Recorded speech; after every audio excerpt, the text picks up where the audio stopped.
بندے سے گناہ سرزد ہو جاتا ہے اور وہ معافی مانگ لیتا ہے تو اللہ کو وہ بندہ بڑا ہی اچھا لگتا ہے۔ انسان کے اندر چونکہ یہ دونوں چیزیں رکھی گئی ہیں تو کبھی کبھی اس سے گناہ بھی سرزد ہو جائے گا۔ نیکی اس کی عقل، اس کا فہم، اس کا ادراک، شریعت کی رہنمائی، انبیاء کی تعلیمات اسے بتائیں گی کہ وہ نیکی کے راہ پہ چلے، لیکن کبھی کبھی بائیں سمجھ سے جو خواہشات اور آرزو ہے وہ بھی اس کو گھیر لیں گے اور اچانک اس سے کبھی کوئی گناہ بھی ہو جائے گا۔ اور اگر اچانک اس سے کبھی گناہ ہو گیا، کبھی آنکھ بھٹک گئی، کبھی خیال بہک گئی، کبھی سوچ میں آوارگی آ گئی، کبھی زبان نے میلا لفظ بول دیا، تو پھر کیا ہے کہ پھر فوری معافی مانگ لے۔ مومن جب گناہ کرتا ہے تو ایسی کیفیت ہوتی ہے جیسے ابھی احد پہاڑ تلے آ گیا ہے، اگر اس نے توبہ نہ کی تو کچل دیا جائے گا۔ اللہ اکبر، تو پھر فوری معافی مانگتا ہے تو یہ اللہ کو بڑا ہی اچھا لگتا ہے۔ اللہ کہتا ہے فرشتوں سے کہ دیکھو میرا بندہ آخر میری دہلیز پہ آیا ہے، تم گواہ ہو جو میں نے اس کے سارے گناہ معاف کر دیے۔ تو گناہ کے بعد جو شرمندگی ہے، دیکھیے ایک اور جملہ کہتا ہوں، نیکی کرنے کے بعد جو تکبر پیدا ہوتا ہے، میں بڑی نیکی کر لی ہے، اور باقیوں کو بندہ حقیر سمجھنے لگتا ہے، اور اس سے کوئی غلطی سرزد ہو جائے اس کے بعد شرمندگی ہوتی ہے اور اپنے آپ کو چھوٹا سمجھنے لگتا ہے اور اللہ سے معافی مانگتا ہے، تو اس نیکی کرنے کے بعد وہ جو آپ کے اندر تکبر اور رعونت اور عجب پیدا ہوا، اس سے کہیں بہتر ہے کہ آپ سے اگر کوئی خطا سرزد ہوئی تھی تو اس سے آپ کے اندر عجز اور توبہ کا جذبہ پیدا ہوا۔ اور اللہ کو یہ بڑا پسند ہے کہ کوئی بندہ، چونکہ ممکن ہی نہیں ہے کہ جب انسان ہے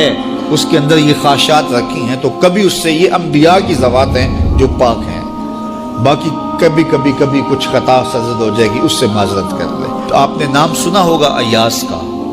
محمود غزنوی کا بڑا محبوب وزیر تھا اور بہت زیادہ بادشاہ اس سے محبت کرتا تھا، تو آیان سلطنت جلتے تھے، تو بادشاہ گاہے گاہے کوئی ایسا منظر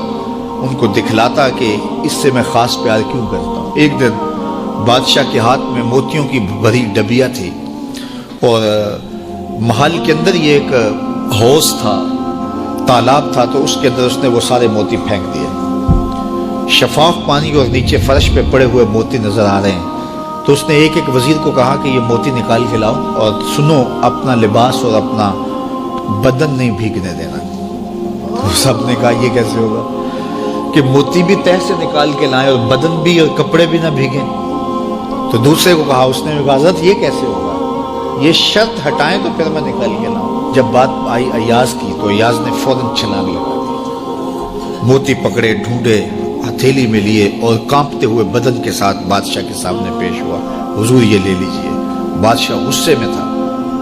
کہ میں نے کہا تھا لباس اور کپڑے بھیگنے نہیں چاہیے، تیرے بدن سے پانی نچڑ رہا ہے، تیرے لباس سے پانی نچڑ رہا ہے، یہ کیا؟ تو ایاز نے ہاتھ مان کے کہا بادشاہ سلامت، آپ کے دو حکم تھے، ایک حکم یہ تھا کہ موتی نکال کے لانے ہیں، دوسرا حکم یہ تھا کہ کپڑے اور بدن بھیگنا نہیں چاہیے۔ ایک کام میں نے کر دیا ہے، دوسری غلطی ہو گئی ہے، معافی چاہتا ہوں۔ تو کہا وزیرو یہ ہے خوبی اس کی، تم نے کہا ہم کیسے نکال کے لائیں، اس تالاب میں اتریں گے تو بدن تو بھیگے گا ہی بھیگے گا۔ تو کہا جب شہوات دی گئی ہیں، خواہشات رکھی گئی ہیں، آرزویں دیوانی ہیں، اور پھر اس کائنات کے اندر رہ کر کے حضرت انسان کبھی تو اس تالاب کی غلاظت سے اپنے آپ کو بھر ہی دے گا، تو پھر کمال کیا ہے کہ نیکی کے پھول پیش کر دے، سجدے کے موتی پیش کر دے، رکوع اور قیام کے موتی پیش کر دے، ہمدردی انسانیت کے ساتھ پیار کے موتی پیش کر دے، سارے موتی پیش کرے، پھر مالک کا جلال کہ تیرے کپڑے کیوں بھیگے، یہ گناہ کیوں کیا، یہ گناہ کیوں کیا، ہاتھ جوڑ کے کہے مالک اس کی معافی مانگ، تو اللہ تعالیٰ پچھلے گناہ نہ صرف معاف کرتا ہے بلکہ ان گناہوں کو نیکیوں میں تبدیل